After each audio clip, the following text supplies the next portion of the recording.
नमस्कार और आज के इस नए गहन विश्लेषण में बहुत बहुत स्वागत है। मैं बहुत उत्साहित हूँ क्योंकि आज हम जिस विषय के पन्नों को पलटने जा रहे हैं वो सीधे तौर पर हमारे यानी पूरे मानव समाज के अस्तित्व के ब्लूप्रिंट से जुड़ा है। हाँ, बिल्कुल। और आज की चर्चा का मुख्य आधार एक बेहद दिलचस्प सामग्री है।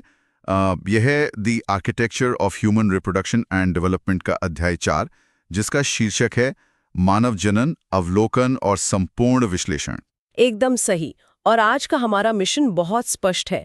हम सिर्फ जीव विज्ञान की सतह को नहीं छूने वाले हैं, बल्कि मानव जनन प्रणाली के उस जटिल और अद्भुत आर्किटेक्चर को डिकोड करने वाले हैं जो एक अकेली कोशिका से एक पूरे इंसान का निर्माण करता है।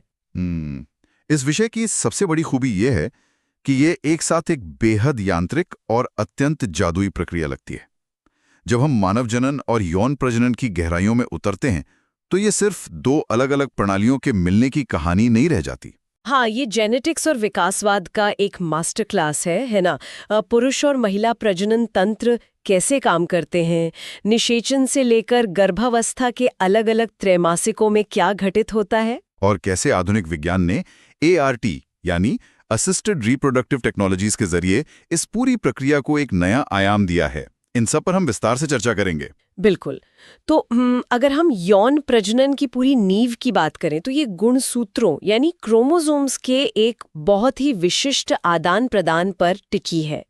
प्रकृति ने इस पूरी प्रक्रिया को इस तरह डिजाइन किया है कि हर बार जब एक नए जीवन का निर्माण हो तो वो पिछले वाले की कोई कार्बन कॉपी ना हो। यौन प्रजनन में दो माता पिता का योगदान होता है और यही इसे इतना खास बनाता है। और यही वो बिंदु है जहां जेनेटिक वेरिएशन या आनुवंशिक विविधता खेल में आती है। अगर हम इस प्रक्रिया को देखें तो माता पिता दोनों अपने 23 गुणसूत्रों का योगदान देते हैं। सही कहा। ये ऐसा है जैसे दो अलग अलग और विशाल लाइब्रेरियों से आधी आधी किताबें लेकर एक बिल्कुल नई और अनोखी लाइब्रेरी तैयार की जा रही हो। और ये विविधता ही तो मानव प्रजाति को बीमारियों से बचाती है और बदलते पर्यावरण के अनुकूल ढलने में मदद करती है। एकदम। ये आनुवांशिक पुनर्संयोजन मानव अस्तित्व के लिए एक रक्षा कवच की तरह काम करता है। अगर ये एक अलैंगिक प्रजनन होता जहां एक ही जीव अपने प्रतिरूप बनाता है तो कोई भी एक नया वायरस पूरी आबादी को खत्म कर सकता था। ये तो बहुत डरावना विचार है ना? लेकिन इस गुणसूत्रीय मिश्रण के कारण हर नया इंसान अपने आप में एक अलग बायोलॉजिकल प्रयोग है। ये यौन प्रजनन की सबसे बड़ी सफलता है। ठीक है, चलिए इसे थोड़ा खोलकर समझते हैं।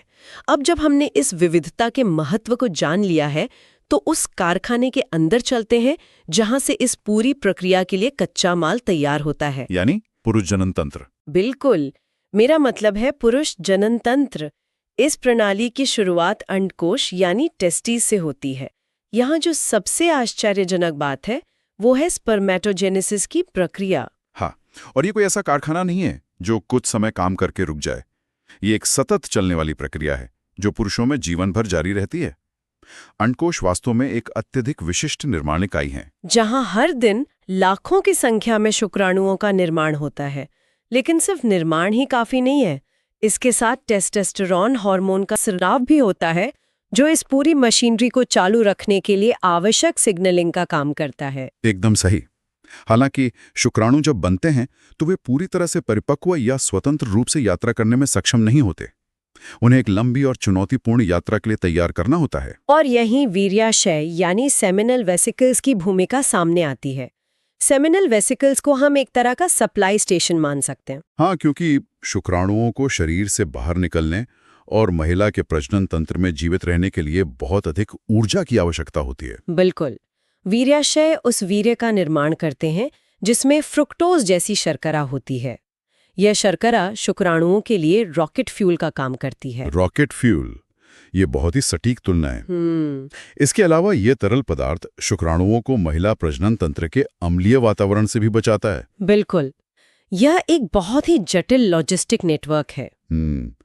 अगर हम शुक्राणु के मार्ग को देखें तो अंडकोश से उत्पन्न होकर ये एपिडिडमिस में परिपक्व होता है, फिर वास डिफरेंस नामक एक लंबी ट्यूब के माध्यम से आगे बढ़ता है और इसी रास्ते में वीर्याश्रय और प्रोस्ट्रेट ग्रंथि अपने तरल पदार्थ मिलाते हैं और अंततः यह मिश्रण लिंग के माध्यम से बाहर निकलता है। इस पूरी यात्रा में टाइमिंग और रासायनिक संतुलन इतना सटीक होता है कि अगर एक भी जगह रुकावट आ जाए तो पूरी प्रक्रिया विफल हो सकती है।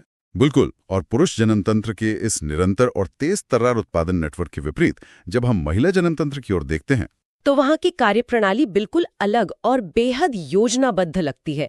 अंडाशय, फैलोपियन नलिका और गर्भाशय का ये पूरा तंत्र सिर्फ एक कोशिका बनाने के लिए नहीं, बल्कि एक जीवन को पोसने के लिए डिजाइन किया गया है। यहाँ जो बात सबसे ज्यादा रोमांचित करने वाली है वो है इन अंगों का हार्मोनल नियंत्रण और उनका आपसी संवाद। हाँ, क्योंकि पुरुष तंत्र जहाँ जीवन भर नए शुक्राणु बनाता है, वहीं एक महिला अपने जीवन काल के सभी अंडाणुओं के साथ ही जन्म लेती है। सही कहा आपने। अंडाशय में इस अंडाणु के विकास की प्रक्रिया को oogenesis कहा जाता है। लेकिन अंडाशय सिर्फ एक भंडार गृह नहीं है, ये एक मास्टर कंट्रोल रूम है जहाँ से एस्ट्रोजन और प्रोजेस्टेरॉन का स्राव होता है। ये हार्मोन्स पूरे शरीर को बताते हैं कि कब एक संभावित गर्भावस्था के लिए तैयार होना है। और ये तैयारी हर महीने होती है, जिसे हम मासिक चक्र या मेंस्ट्रुअल साइकिल कहते हैं। यह चक्र वास्तव में एक बहुत ही खूबसूरत बायोलॉजिकल टाइमर है। गर्भाशय हर महीने एक नरम, रक्त समृद्ध परत तैयार करता है, इस उम्मीद में कि निषेचित अंडाणु वहां आकर स्थापित होगा। और अगर निषेचन नहीं होता है तो हार्मोन्स का स्तर गिरता है, वो परत टूट जाती है और शरीर एक नए चक्र की शुरुआत करता है। यह शरीर की खुद को रीसेट करने की एक अद्भुत क्षमता है। इस मासिक चक्र के बीच में एक बहुत ही महत्वपूर्ण घटना होती है, ओव्यूलेशन, जब अंडाशय से एक परिपक्व अंडाणु निकलता है और फैलोपियन नलिका में प्रवेश करता है। और ये ध्यान देने वाली बात है कि निषेचन या फर्टिलाइजेशन गर्भाशय में नहीं होता। हाँ, ये एक बहुत ही आम गलतफहमी है कि सब कुछ गर्भाशय में होता है। बिल्कुल। फैलोपियन नलिका का वो छोटा सा हिस्सा ही वो विशेष स्थान है जहां शुक्राणु और अंडाणु का असल मिलन होता है। यह एक बहुत ही संकीर्ण और विशिष्ट वातावरण है जो इस सूक्ष्म मिलन के लिए जरूरी रासायनिक स्थितियां प्रदान करता है। कर अंदर प्रवेश कर जाता है तो तुरंत एक रासायनिक प्रतिक्रिया होती है जो किसी भी अन्य शुक्राणु को अंदर आने से रोक देती है।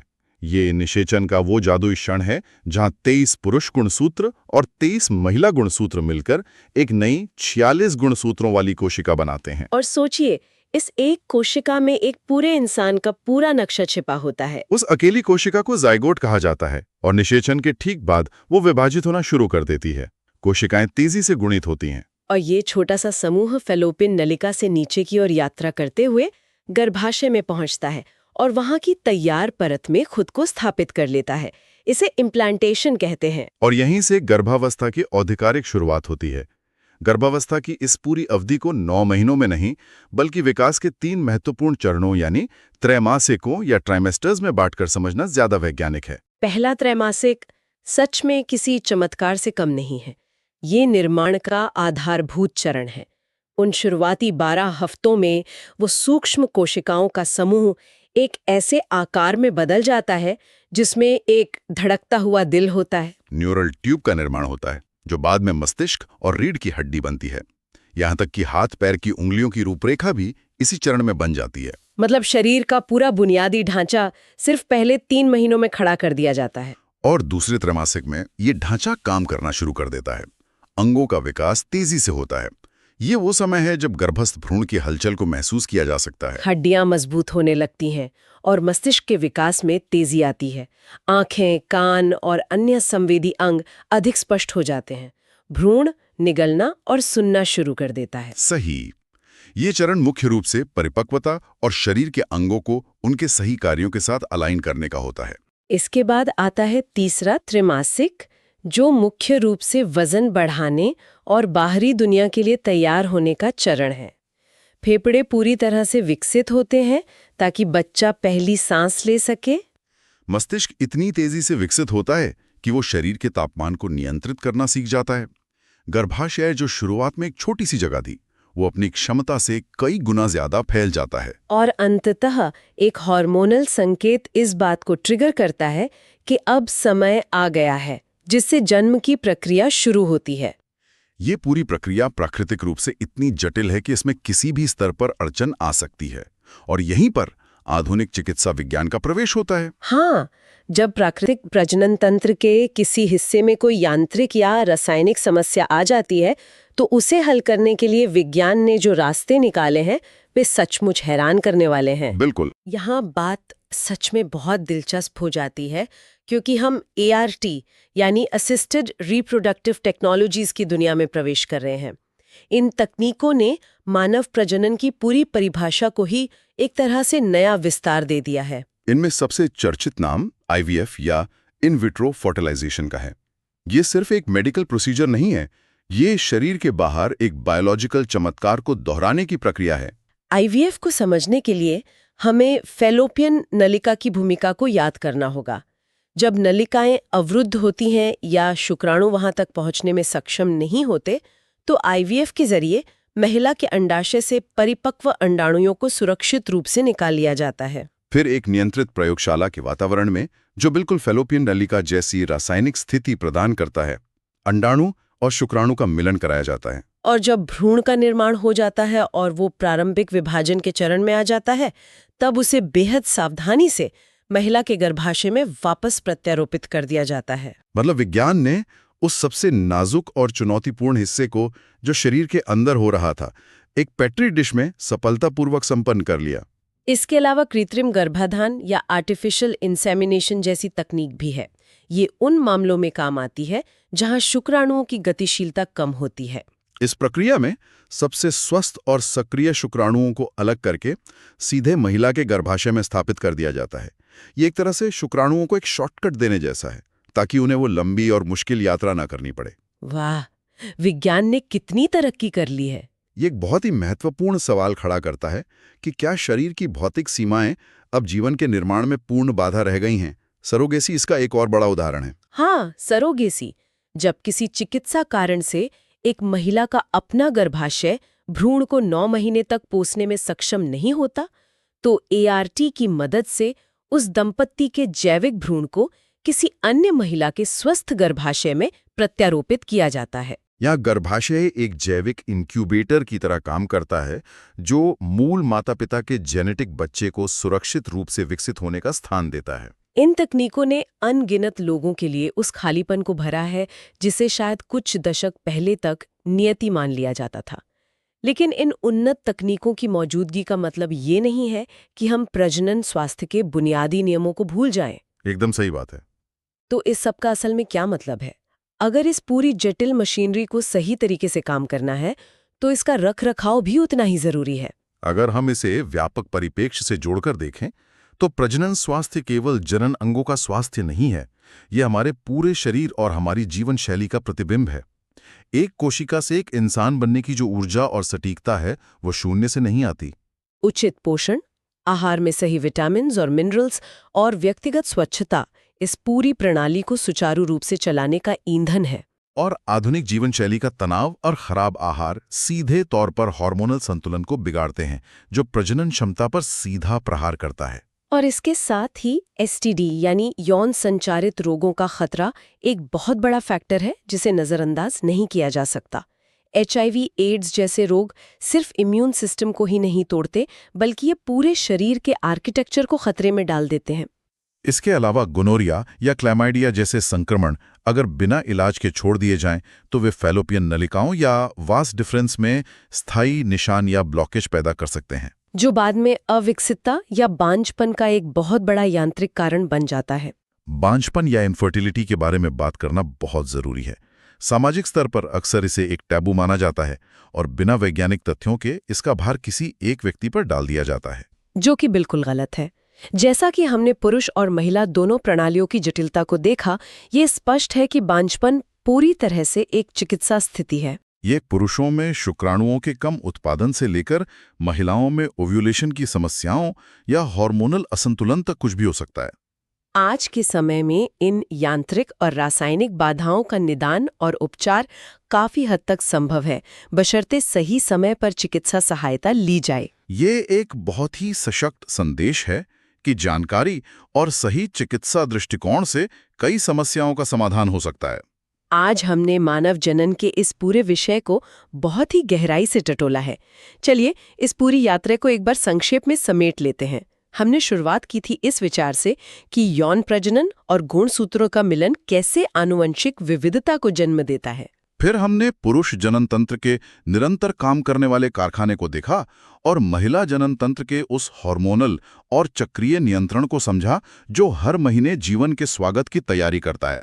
हमने उस सटीक क्षण को भी समझा जब फैलोपियन नलिका में निषेचन होता है और कैसे वो एक कोशिका 3 अलग-अलग त्रैमासिकों की यात्रा करते हुए एक पूर्ण विकसित शिशु का रूप लेती है। इसके साथ ही हमने ये भी देखा कि जब प्राकृतिक रास्ते बंद हो जाते हैं तो IVF, कृत्रिम गर्भाधान और सरोगेसी जैसी ART तकनीकें कैसे एक नया मार्ग प्रशस्त करती हैं। और सबसे अहम बात, इस पूरी प्रणाली को सुचारू रखने के लिए प्रजनन स्वास्थ्य, आहार और STD से बचाव कितना महत्वपूर्ण है। मानव जनन का ये आर्किटेक्चर सच में प्रकृति का सबसे बड़ा इंजीनियरिंग चमत्कार है। लेकिन आज की इस चर्चा को समेटते हुए एक बहुत ही गहरा विचार सामने आता है। आज हमने देखा कि कैसे IVF जैसी तकनीकों ने निषेचन को शरीर के बाहर एक लैब में संभव बना दिया है। हाँ, ये सच में सोचने वाली बात है। सोचने वाली बात यह है कि भविष्य में जब ये प्रौद्योगिकियां और भी उन्नत हो जाएंगी, तो क्या मानव विकास और प्रजनन के बुनियादी नियम पूरी तरह से बदल जाएंगे? क्या भविष्य में एक समय ऐसा आ सकता है जब निषेचन से लेकर 9 महीने के विकास तक की पूरी प्रक्रिया शरीर के बाहर एक कृत्रिम गर्भाशय या पूरी तरह से नियंत्रित तकनीकी वातावरण में संभव हो जाए? अगर ऐसा होता है तो वो मानव विकास का कौन सा नया चरण होगा? ये निश्चित रूप से आगे की रिसर्च और सोच विचार के लिए एक खुला आसमान है। बिल्कुल, ये हमें सोचने पे मजबूर करता है। इसी विचार के साथ हम आज के इस विस्तृत और गहन विश्लेषण को यहीं विराम देते हैं। हमारे साथ जुड़ने और इस ज्ञानवर्धक यात्रा का हिस्सा बनने के लिए बहुत बहुत धन्यवाद। हम जल्द ही एक और नए विषय के साथ एक नए गहन विश्लेषण में वापस लौटेंगे। तब तक के लिए नई चीजें सीखते रहें और सुरक्षित रहें। नमस्कार।